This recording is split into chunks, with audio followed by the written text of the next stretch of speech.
A day in my life, grade 6 student pero may pangarap. Tara, samahan niyo pala ako ngayon guys kasi papasok pala ako ngayon dyan guys. So, tiyan naman guys, nagbibihis na pala ako. Dapat hindi pa tayo maglilate kasi magagalit teacher ko.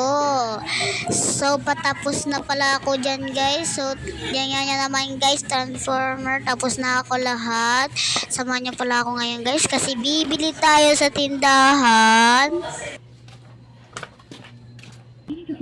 Monday. Transformer, dito na pala ako dito sa tindahan na bumibili.